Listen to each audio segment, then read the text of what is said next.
Scott Carlson, and one of the elders of Tianjin International Fellowship. And Paul was my first boss in China 14 years ago.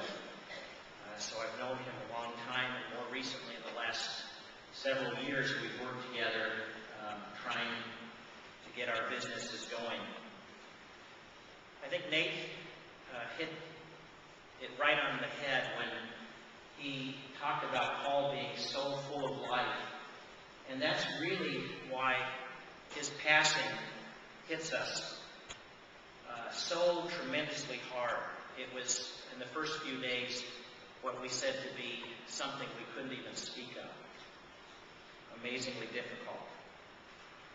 One mutual friend, Ruth and Paul's, mine and Mary Lou's, Nancy Phelps, wrote after she heard of Paul's homegoing words that really echo our sentiment as well. She said, "Paul was one of the most loving and kind souls that I ever knew. You felt accepted, warts, flaws, and all, by him, and even favored and preferred. He had that way about him. He was a friend to the friendless, a champion of the nobodies. What a heart! What an incredible, caring man. We will love him for time and eternity." Paul was the guy who could capture some uniqueness that you might have, or I might have, and he had such an incredible memory, whether you'd last spoken with him a week or even a year ago. He could instantly pick up a conversation and make you feel both encouraged and special at the same time. So many of us enjoyed some kind of special greeting Paul would have for us. I've had a few over the years. But since I was the business associate up north, almost every time Paul called, his words were, as he began the call, "Scotus Emeritus, leaders of the armies of the North, how goes the battle?" Because of Paul's fullness of life, I still half expect him to call me this evening, for example. It's hard to comprehend not having him around because he was so familiar.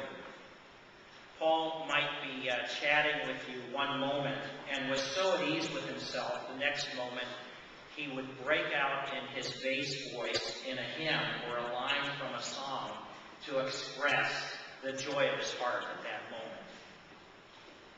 I am testimony to the fact that Paul, in business and in his personal life, put others before himself.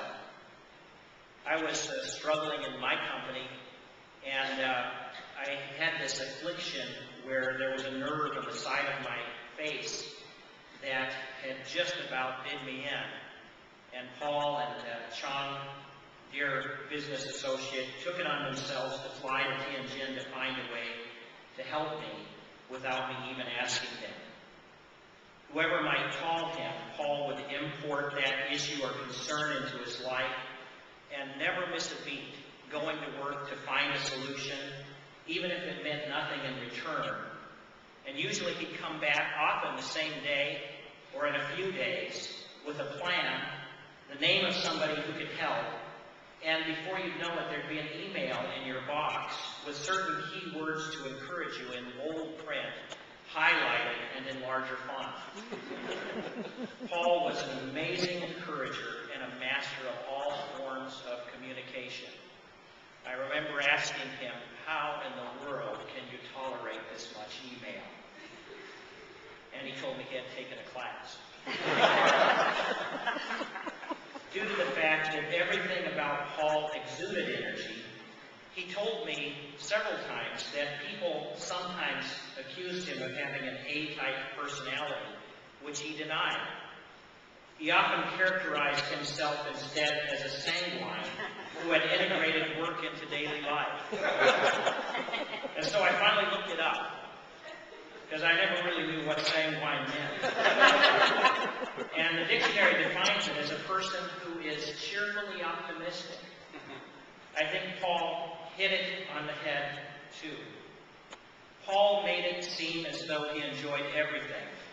His work, especially meeting new contacts and closing sales. I personally have never seen anywhere on this side of the pond or the other anyone who was the level of professional salesman that Paul was.